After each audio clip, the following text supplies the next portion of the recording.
syukur hanya bagimu Tuhan, sebab Kau yang layak dipuja. Kami mau bersorak, tinggikan nama-Mu. Haleluya.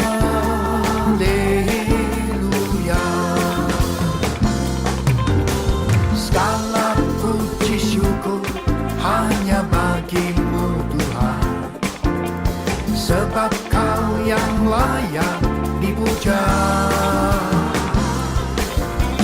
Kami mau bersorak, tinggikan nama-Mu. Haleluya.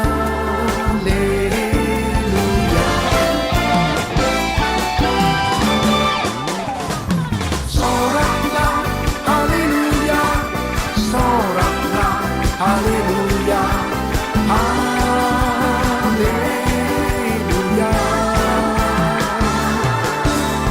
Soraklah, haleluya. Soraklah, haleluya.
Shalom, selamat datang di ibadah online Kenaikan Yesus Kristus LPG Ministry. Yesus bangkit, bahkan Dia kembali ke surga.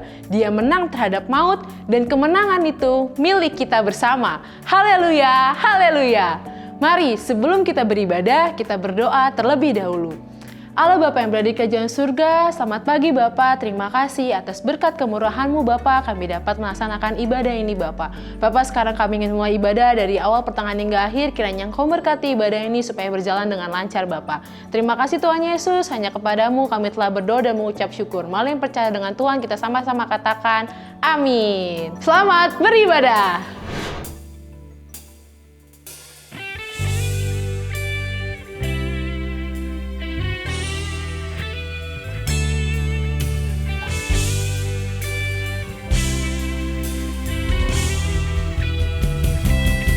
Terima kasih Tuhan, Engkau Allah yang bukan cuma mati, bangkit, tapi Engkau naik ke surga, dan Engkau meninggalkan Roh Kudus bersama-sama dengan kami. Kami bersyukur punya Allah seperti Engkau ya Tuhan Yesus.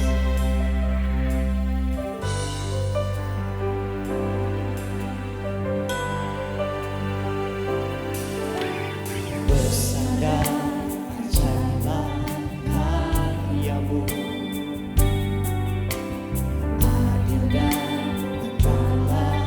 jalan-Mu, Raja segala bangsa yang Maha Kuasa.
Yesus kota benteng yang bagus.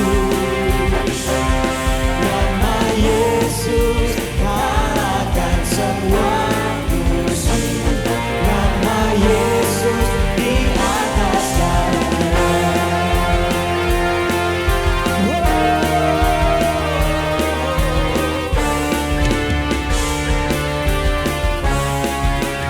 Dengan semangat saudara.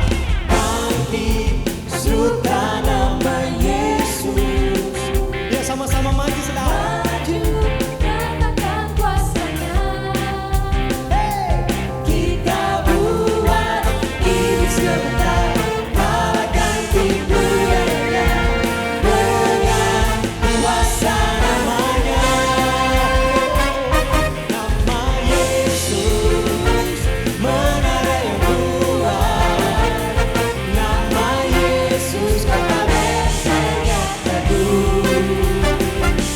Nama Yesus Kalahkan semua musuh. Nama Yesus di atas segalanya. Katakan nama Yesus. Nama Yesus menara yang kuat. Nama Yesus. Kota benteng yang teguh. Bilang kanan kirimu saudara. Nama Yesus Kalahkan semua musuh. Nama Yesus di atas. Saya undang saudara bangkit berdiri dimanapun saudara berada. Nama Yesus. Tepuk tangan saudara. Nama Yesus kota benteng yang teguh. Nama Yesus kalahkan semua musuh. Nama Yesus di atas segalanya. Nama Yesus, nama Yesus di atas segalanya. Sekali lagi saudara. Nama Yesus di atas segalanya. Mari saudara masih antusias menyembah Tuhan, muji Tuhan, amin. Dimanapun saudara berada kita lompat buat Tuhan bersama. Biarlah rohmu menyala-nyala dan layanilah Tuhan. Biarlah rohmu menyala-nyala. Ayo lihat kanan kiri bilang sama mereka saudara. Biarlah rohmu amin dan layanilah Tuhan. Biarlah rohmu menyala-nyala dan layanilah Tuhan. Biarlah rohmu menyala-nyala dan layanilah Tuhan. Biarlah rohmu menyala-nyala dan layanilah Tuhan. Biarlah rohmu menyala-nyala dan layanilah Tuhan. Lihat kanan kirinya. Biarlah rohmu menyala-nyala dan layanilah Tuhan.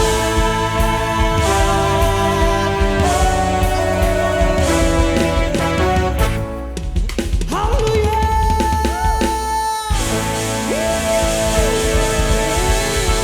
Bangkit serukan nama Yesus. Biarlah rohmu menyala-nyala dan bangkit buat Kristus. Amin saudara.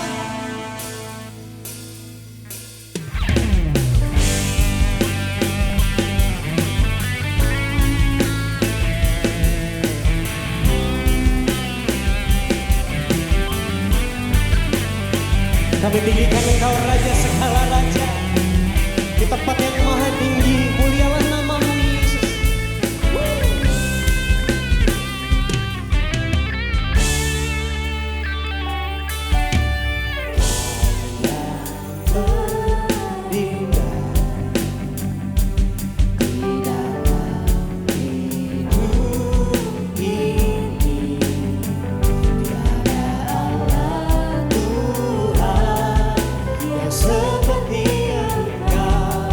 Besar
bersama-sama saudara. Haleluya.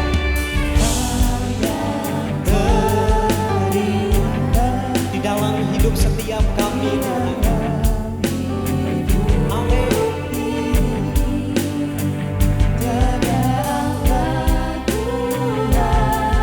Yang seperti Engkau, besar perkasa, penuh kemuliaan.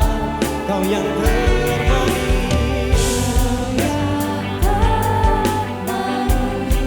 terima kasih Tuhan Yesus.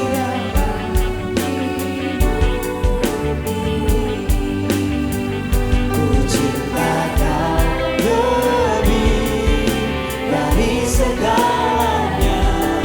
Besar kasih setiamu kepadaku. Ku sembah Kau, ya aku. Ku tinggikan namamu selalu.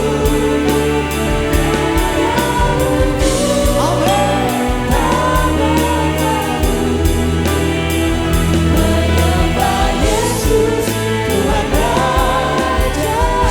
Kami sembah Kau, ya. Kami tinggikan namamu selalu.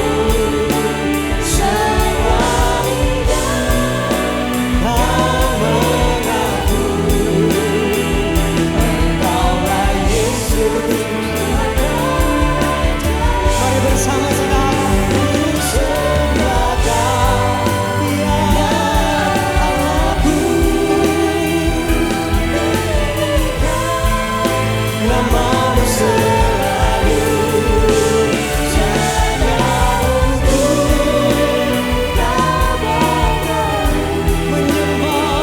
menyembah Yesus, Tuhan Raja.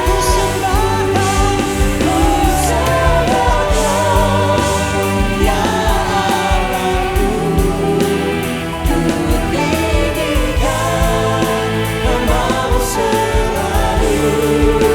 Semua lidah kan mengaku bahwa Engkau Yesus Raja segala raja. Engkaulah Yesus, Tuhan Raja. Mari kita sembah Tuhan sebentar saudara. Haleluya.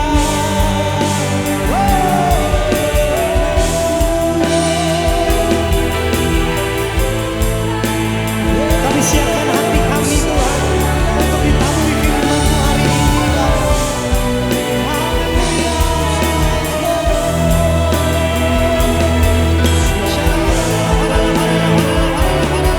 Mari bersama-sama saudara. Ku sembah Kau, ya Allahku.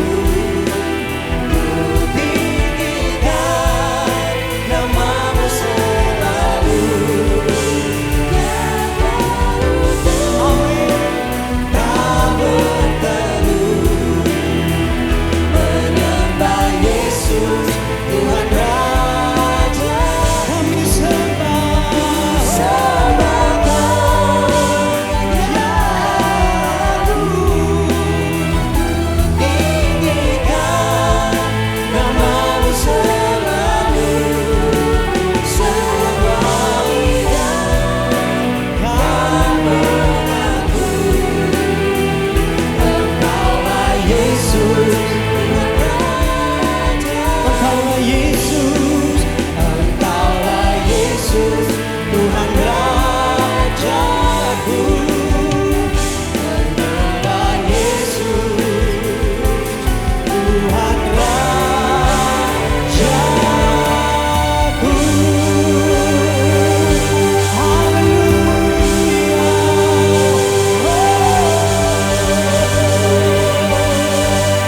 Thank you Jesus. Terima kasih Tuhan. Hari ini kami siapkan hati kami untuk boleh ditaburi oleh firman melalui gembala sidang kami. Hanya di dalam nama-Mu kami berdoa dan mengucap syukur. Mari bersama-sama katakan amin. Shalom saudara yang dikasihi Tuhan Yesus. Pada hari ini, kita sama-sama memperingati hari kenaikan Tuhan Yesus ke surga.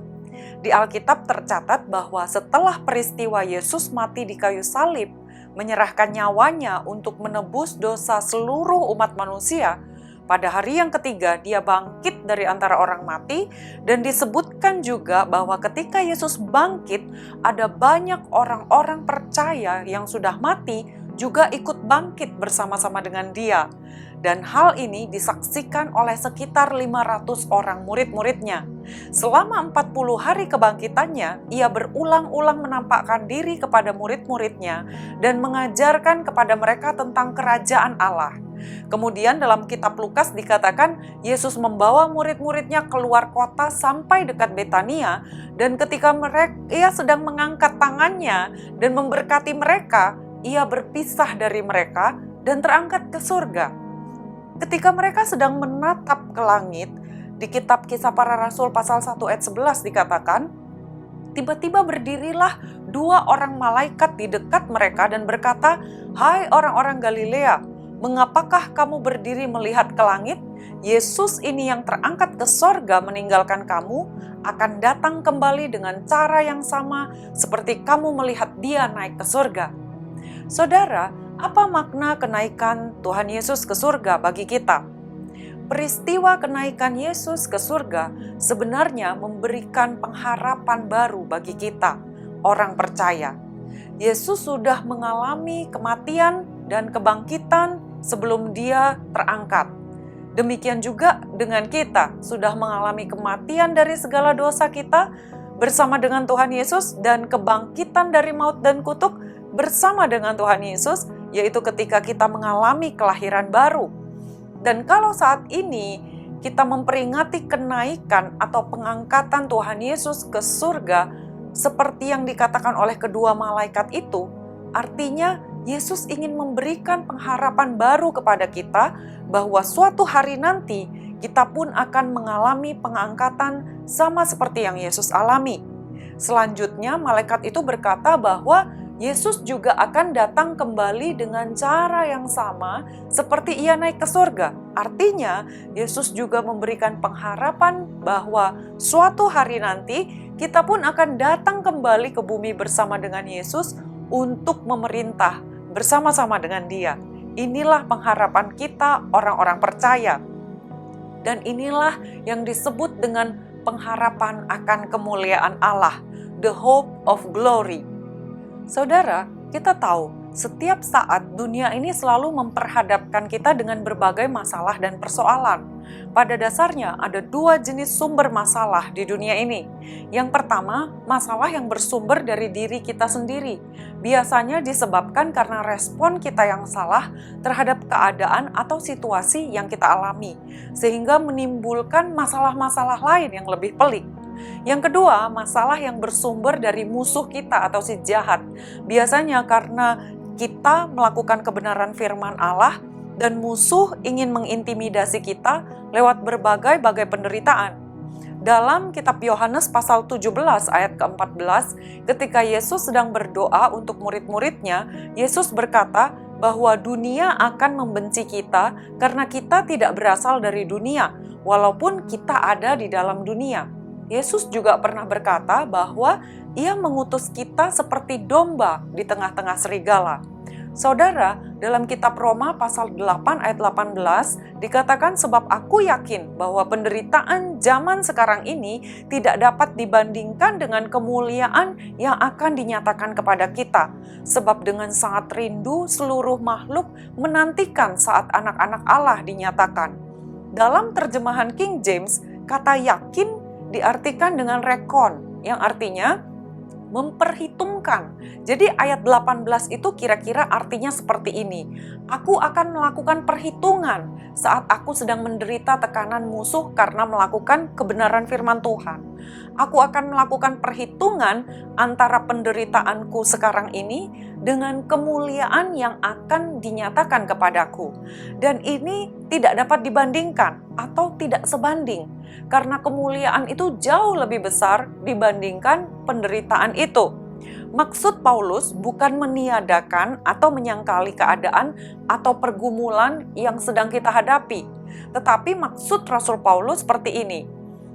Ia meletakkan semua penderitaan yang sedang dia alami itu pada satu sisi neraca dan meletakkan pada sisi neraca yang lain pengharapan akan kemuliaan yang Tuhan janjikan. Ini tidak akan sebanding dan tidak layak dibandingkan. Karena penderitaan itu sangat ringan, menjadi sangat ringan, dan kemuliaan yang Tuhan janjikan itu sangat besar. Itulah yang membuat dia dapat bertahan menghadapi berbagai penderitaan karena melakukan kebenaran firman Allah. Jadi yang harus kita lakukan adalah, pertama, latihlah diri kita bukan menyangkali masalah, tetapi hadapi kenyataan atau masalah yang ada. Dan kedua, lakukan perhitungan seperti yang Rasul Paulus lakukan tadi. Sebagai orang percaya, kita harus memiliki visi jangka panjang di dunia yang sangat singkat ini. Kita harus menikmati hidup kekristenan kita sambil membuat perbandingan antara penderitaan yang sekarang kita alami dengan kemuliaan yang Tuhan janjikan. Musa, pemazmur, bahkan Tuhan Yesus sendiri pernah mengalaminya. Musa adalah orang kedua di Mesir setelah Firaun. Bila Firaun mati, dialah yang akan menggantikannya. Tapi dia memilih untuk membela bangsanya. Dia memperhitungkannya dan dia memilih membela bangsanya karena dia menghargai tinggi panggilan Tuhan atas hidupnya, yaitu membebaskan bangsanya dari perbudakan di Mesir. Pemazmur yang menulis Mazmur 73 yaitu Asaf, juga membandingkan dirinya dengan orang-orang yang tidak mengenal Allah, yang hidup dengan cara kefasikan tapi makmur. Sehingga dia berpikir, apa pentingnya memelihara hidup yang benar? Apakah Anda juga pernah memikirkan hal yang sama? Dalam Mazmur 73 ayat 2 dikatakan, tetapi aku sedikit lagi maka kakiku terpeleset, nyaris aku tergelincir. Sebab aku cemburu kepada pembual-pembual kalau aku melihat kemujuran orang fasik. Sebab kesakitan tidak ada pada mereka, sehat dan gemuk tubuh mereka. Mereka tidak mengalami kesusahan dan mereka tidak kena tulah seperti orang lain. Tetapi perhatikan ayat ke-17 dikatakan, sampai aku masuk ke dalam tempat kudus Allah dan memperhatikan kesudahan mereka. Artinya ketika Asaf masuk ke bait Allah, ke dalam persekutuan dengan Allah, dalam intimacy with God, maka Allah membukakan big picture-nya tentang pengharapan akan kemuliaan yang sangat besar yang tersedia bagi orang-orang percaya. Dan kemudian pemazmur Asaf memperoleh pemahaman akan kesudahan dari orang-orang fasik itu. Maka selanjutnya ia berkata di ayat 25, siapa gerangan yang ada padaku di sorga selain engkau? Selain engkau tidak ada yang kuingini di bumi. Sekalipun dagingku dan hatiku habis lenyap, gunung batuku dan bagianku tetaplah Allah selama-lamanya.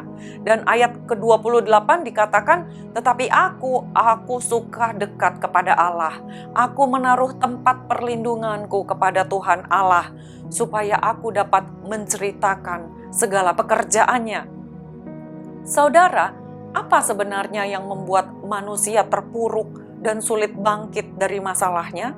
Pada prinsipnya, semua masalah sebenarnya dapat diatasi kalau kita mau mengambil keputusan untuk bangkit dan kembali bersinar, rise and shine. Untuk dapat bangkit, manusia butuh adanya pengharapan. Depresi bukan hanya masalah feeling down, tapi lebih kepada going down dan lebih parahnya staying down. Orang tetap dalam keadaan down karena mereka tidak dapat bangkit dan tidak punya pengharapan. Tidak ada sesuatu apapun yang menjanjikan supaya mereka dapat bangkit dan berkarya. Tidak ada secercah cahaya di ujung jalan yang sedang mereka lalui. Seorang ahli kesehatan Amerika mengatakan bahwa pengharapan adalah satu-satunya pengobatan yang dia berikan untuk mengobati masalah depresi. Pengharapan adalah obat yang dapat menyembuhkan hampir semua penyakit. Alkitab berbicara tentang pengharapan. Allah selalu memberikan pengharapan sekalipun dalam keadaan terburuk. Yeremia pasal 29 ayat 11 dikatakan, sebab aku ini mengetahui rancangan-rancangan apa yang ada padaku mengenai kamu. Demikianlah firman Tuhan, yaitu rancangan damai sejahtera dan bukan rancangan kecelakaan, untuk memberikan kepadamu hari depan yang penuh harapan. Konteksnya saat itu adalah orang Israel sedang berada di pembuangan. Walaupun Allah telah menubuatkan kepada mereka bahwa pembuangan itu akan berlangsung selama 70 tahun, tapi Allah tetap memberikan pengharapan bahwa setelah pembuangan itu mereka akan dipulihkan dan diberikan janji tentang rancangan, suatu rancangan yang baik, rancangan damai sejahtera bagi bangsa Israel. Pengharapan menurut Alkitab adalah suatu ekspektasi yang pasti tentang hal-hal yang baik yang akan terjadi, atau wishful thinking, pikiran yang penuh harap tentang hal-hal yang baik. Bukan mungkin iya, mungkin tidak, maybe yes, maybe no, we'll see. Pengharapan yang diberikan Allah melalui peristiwa kenaikan Tuhan Yesus ke surga akan membuat kita bertahan dalam segala keadaan sampai Maranatha. Haleluya, amin. Apapun keadaan kita saat ini, pengharapan akan memberikan kita sebuah perspektif cara pandang yang baru. Demikian juga dengan masalah-masalah yang bersumber dari diri kita sendiri. Untuk dapat bangkit dari masalah-masalah ini, pilihan ada di tangan setiap kita, bukan di tangan orang lain. Sekalipun mungkin menurut kita, merekalah yang patut disalahkan. Tapi keputusannya tetap ada di tangan kita, tergantung pilihan kita bagaimana meresponinya. Bukan tergantung orang lain dan juga tidak tergantung respon Tuhan. Karena Tuhan sudah menyelesaikan semua yang menjadi bagiannya melalui kematian, kebangkitan, dan kenaikan Tuhan Yesus. Semuanya sudah selesai. Kitalah yang belum melakukan bagian kita, yaitu meresponi keadaan atau persoalan kita dengan iman kepada Kristus. Apa itu iman? Dalam Ibrani pasal 11 ayat 1 dikatakan, iman adalah dasar dari segala yang kita harapkan dan bukti dari segala yang tidak kita lihat. Artinya, setelah kita memiliki iman kepada Kristus, maka kita akan memperoleh pengharapan di dalam janji-janji Allah. Pengharapan inilah yang akan membangkitkan kita sehingga kita bertindak, bersemangat, bersabar, menanti yang diharapkan. Dan ketika iman itu memperoleh apa yang diharapkan, kita dapat bersinar terang di tengah-tengah dunia yang gelap ini. Jadi iman kepada Kristus harus lebih dulu ada, baru kemudian pengharapan akan janji-janjinya digenapi. Contohnya, bila seorang berkata bahwa ada harta karun berupa emas sebanyak 100 kg tertanam di dasar rumahmu, maka yang pertama Anda harus ketahui adalah siapa orang yang mengatakan hal itu. Apakah dia seorang yang punya kredibilitas, yang dapat dipercaya, atau jangan-jangan dia adalah seorang penipu. Mungkin bila dia adalah seorang ahli sejarah, atau seorang pakar di bidang pertambangan emas, atau semacamnya, maka pertama-tama Anda pasti mempercayainya lebih dulu. Kemudian setelah mengetahui kredibilitas orang tersebut dan percaya bahwa dia adalah seorang yang berkompeten untuk dipercaya, tentu saja Anda akan mulai berharap kepada janjinya, yaitu bahwa ada emas sebanyak 100 kg di dasar rumah Anda. Jadi iman lebih dulu timbul, baru ada pengharapan akan janji. Demikian juga dengan kita, yang kita harus beriman lebih dulu kepada Yesus, baru kemudian kita berharap kepada janjinya. Selanjutnya tentu saja, apabila Anda ingin mendapatkan janji itu, Anda harus bertindak, yaitu melakukan penggalian tanah di rumah Anda untuk mendapatkan 100 kg emas itu. Jadi selanjutnya adalah iman dan pengharapan, diperlukan tindakan. Yakobus 2 ayat 17 dikatakan, demikian juga halnya dengan iman. Jika iman itu tidak disertai perbuatan, maka iman itu pada hakikatnya adalah mati. Kamu lihat bahwa iman bekerja sama dengan perbuatan-perbuatan, dan oleh perbuatan-perbuatan itu iman menjadi sempurna. Apa contoh perbuatan iman itu? Kitab Ibrani pasal 10 ayat 23 katakan, marilah kita teguh berpegang pada pengakuan tentang pengharapan kita, sebab Ia yang menjanjikannya setia. Jadi, contoh perbuatan iman adalah dengan mengaku akan janji Allah atau dengan memperkatakan firman. Contohnya, ketika kita memperkatakan Mazmur 91 dengan iman, atau janji-janji Allah tentang kesembuhan, janji tentang perlindungan, janji tentang berkat, dan lain sebagainya. Namun perbuatan atau pengakuan yang dimaksudkan di sini bukan perbuatan yang terformulasi atau terpola, sehingga menjadi seperti ritual keagamawian, melainkan memperkatakan firman dengan didasarkan kepada iman dan pengharapan yang merupakan hasil relationship with God. Jadi ketika Anda memperkatakan janji itu tanpa membangun hubungan dengan Allah, hubungan pribadi dengan Allah, maka itu semua sia-sia, hanya seperti mengucapkan mantra. Harus ada dasar iman yang bersumber dari relationship atau intimacy with God. Dapat kita simpulkan bahwa ciri-ciri orang yang berharap pada Tuhan adalah yang pertama, berpegang teguh pada pengharapan melalui pengakuan. Tetap berpegang teguh pada pengakuan tentang pengharapan kita. Dengan kata lain, kita perlu senantiasa mengucapkan atau mengakui harapan kita. Sesuatu yang kita anggap nyata, pasti sering kita ucapkan. Sebaliknya, sesuatu yang tidak nyata bagi kita, pasti jarang kita ucapkan. Bagi sebagian orang, masalah yang mereka hadapi lebih nyata daripada janji Tuhan. Jika demikian, tidak heran. Mereka lebih sering mengucapkan dan membahas masalah mereka. Sebaliknya, jika kita menganggap janji Tuhan lebih nyata, kita pasti lebih sering mengucapkan dan membahas janji Tuhan, bukan? Jika Anda sakit dan percaya pada kesembuhan, mulailah katakan, oleh bilur-bilurnya saya sudah sembuh. Saya mengusir setiap sakit penyakit di dalam nama Tuhan Yesus, dan saya percaya tubuh saya sudah sehat.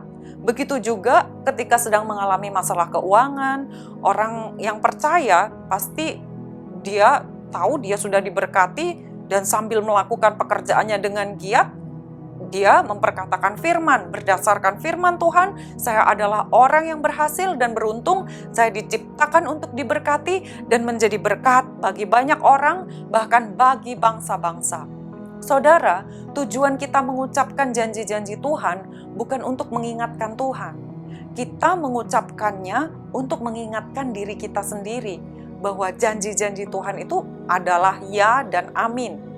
Bukan Tuhan yang perlu diingatkan dalam hal ini, karena Dia tidak pernah lupa. Bahkan firman Tuhan katakan bahwa Allah sudah tahu yang kita perlukan sebelum kita memintanya dalam Matius pasal 6 ayat 8. Saya teringat suatu hari saya mengunjungi seorang teman di rumah sakit. Selama kunjungan itu, saya menceritakan tentang janji kesembuhan yang Tuhan sediakan. Namun teman saya ini sepertinya lebih tertarik membahas bahaya penyakitnya, anggota keluarga yang menderita penyakit yang serupa, dan ketakutannya pada penyakit tersebut. Saya bertanya di dalam hati, apakah benar dia percaya akan janji kesembuhan itu? Kalau benar, bukankah dia seharusnya lebih banyak membahas janji Tuhan mengenai kesembuhan daripada penyakitnya?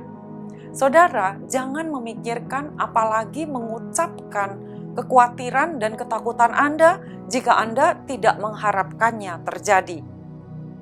Yang kedua, ciri-ciri orang yang berharap kepada Tuhan adalah dia bertindak dengan penuh keberanian, seperti yang dikatakan dalam 2 Korintus 3 ayat 12. Karena kami mempunyai pengharapan yang demikian, maka kami bertindak dengan penuh keberanian, dan dalam 1 Timotius 4 ayat 10 dikatakan, itulah sebabnya kita berjerih payah dan berjuang, karena kita menaruh pengharapan kita kepada Allah yang hidup, juru selamat semua manusia, terutama mereka yang percaya. Lihat, orang yang berpengharapan tidak pasif, tidak murung atau pasrah, melainkan percaya diri, rajin, dan giat. Banyak orang salah kaprah, mengira kalau kita sedang mengharapkan sesuatu artinya kita hanya duduk, diam, menunggu. Padahal justru sebaliknya, pengharapan Anda akan janji Tuhan akan menggerakkan Anda untuk bertindak dengan percaya diri. Alasannya, karena Anda tahu bahwa Anda pasti mendapatkannya. Sedangkan ciri-ciri orang yang tidak berharap kepada Tuhan, seperti yang tertulis dalam 1 Tesalonika pasal 4 ayat 13b dikatakan, janganlah kamu berduka cita seperti orang yang tidak mempunyai pengharapan.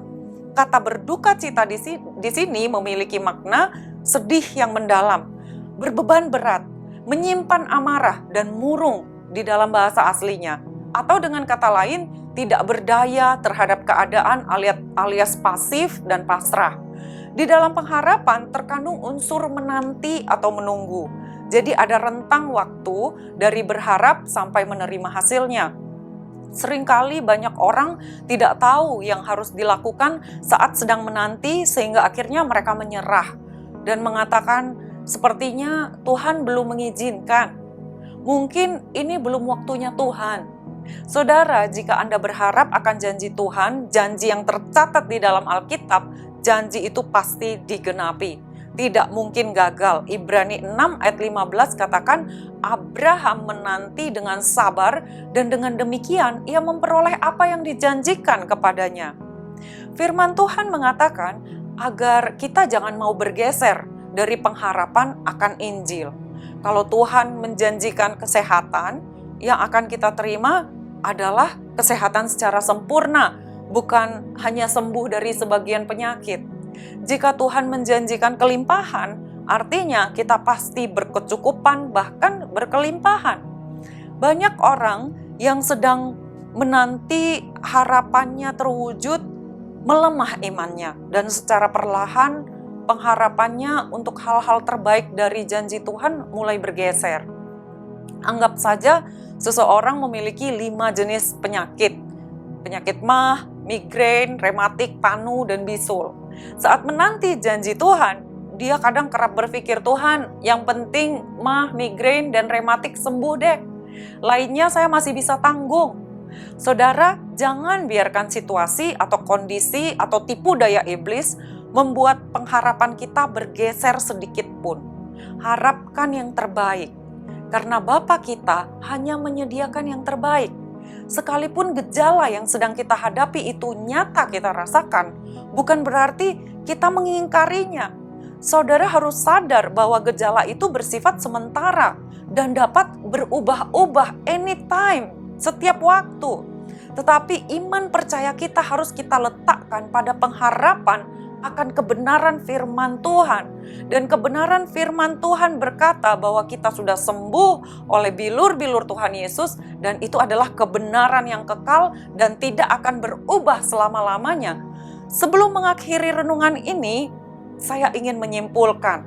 Hal yang pertama, peristiwa kenaikan dan terangkatnya Tuhan Yesus ke surga yang sedang kita peringati saat ini adalah sebuah pengharapan baru yang Allah berikan kepada kita, sehingga apapun penderitaan yang kita alami, ketika melakukan kebenaran firman Allah, ada pengharapan yang besar yang tersedia, yaitu pengharapan akan kemuliaan, the hope of glory bagi kita orang yang percaya. Yang kedua, pengharapan akan kemuliaan itu adalah pengharapan akan hidup yang kekal di bumi dan di sorga, yaitu ketika kita berpegang pada kuasa dan janji-janji Allah pada firman-Nya. Yang kedua, pengharapan akan mengalami pengangkatan di awan-awan yang permai bersama dengan Tuhan Yesus. Dan yang ketiga, pengharapan akan datang kembali memerintah di bumi yang baru bersama dengan Tuhan Yesus. Dan hal yang ketiga, tentang peristiwa kenaikan Tuhan Yesus ke surga ini memberikan sudut pandang yang berbeda bagi kita dalam meresponi masalah pribadi kita. Jadi pada intinya, hidup sebagai orang Kristen adalah hidup yang penuh dengan pengharapan. Tidak ada alasan bagi kita untuk menjadi depresi dan tidak ada alasan bagi kita untuk tidak bangkit dan bersinar, karena pengharapan kita adalah pengharapan yang pasti di dalam Tuhan Yesus Kristus. Haleluya. Sebelumnya saya mengajak kita untuk berdoa bersama, kita satukan hati. Bapa, kami mengucap syukur untuk hari yang luar biasa di mana kami boleh memperingati kenaikan Tuhan Yesus ke surga. Kami berterima kasih untuk renungan firman yang sudah kami sama-sama dengarkan. Dan kami bersemangat Tuhan untuk menjalani hari-hari di depan kami karena kami tahu ada suatu pengharapan yang pasti dan pengharapan yang besar, the hope of glory yang Tuhan sediakan bagi kami semuanya orang-orang percaya dan yang tidak dapat dibandingkan dengan penderitaan yang sedang kami alami saat ini. Kami hanya menaruh harap kami kepada Allah dan kami tidak akan bergeser sedikit pun dari pengharapan kami akan janji firman-Mu Tuhan. Berikan kami hikmat bagi setiap yang mendengarkan, supaya selanjutnya ketika firman ini berkembang, bertumbuh di dalam hati kami dapat memahaminya lebih dalam lagi oleh kuasa Roh Kudus-Mu yang ada di dalam kami. Terima kasih Tuhan, biar semua kami yang mendengarkan firman ini pada hari ini, kami bangkit, kami bersinar terang, rise and shine, karena pengharapan kami hanya di dalam Kristus Yesus yang pasti dan kekal dan tidak mengalami perubahan. Di dalam nama Tuhan Yesus semua kita yang percaya sama-sama katakan amin. Tuhan Yesus memberkati. Selamat hari kenaikan. Haleluya! Saudaraku, saya percaya lautan Allah menyertai kita saat pujian penyembahan dan firman dibagikan. Dan sekarang saatnya kita memberikan persembahan. Persembahan saudara bisa dikirimkan melalui rekening di layar saudara, dan Bapak Ibu Saudara juga bisa memberikan melalui scan QR Code yang tersedia. Selamat memberi!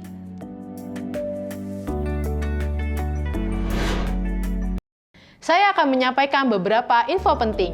Yang pertama, nanti malam gereja kita LPG Ministry mengadakan Worship Night, diadakan secara onsite pukul 6 sore, dilayani oleh Yesus Abraham. Pasti akan dahsyat dan luar biasa. Ayo datang beramai-ramai dan jangan sampai terlambat. Pengumuman yang kedua, di hari Minggu saya mengundang Bapak, Ibu, dan Saudara untuk hadir di ibadah Minggu LPG Ministry. Ibadah pertama pukul 9 pagi dan ibadah kedua pukul 11 siang. Mari saudara, kita angkat kedua tangan kita untuk menyambut doa berkat. Kiranya berkat perlindungan, anugerah demi anugerah, dan damai sejahtera melimpah dari Allah Bapa, kasih yang sempurna di dalam Tuhan kita Yesus Kristus, persekutuan yang manis dengan Roh Kudus, pertolongan kuasa dan penghiburannya, menyertai, memberkati kita semua dari saat ini, hingga Yesus datang menjemput kita semua di awan yang bermain, dan kita akan bersama dengan Yesus kekal untuk selamanya. Mari semua yang percaya dan sudah terima berkat Tuhan, sama-sama kita katakan, amin. Berakhir sudah ibadah online kenaikan Yesus Kristus. Saya Sarah, pamit undur diri. Tuhan Yesus memberkati.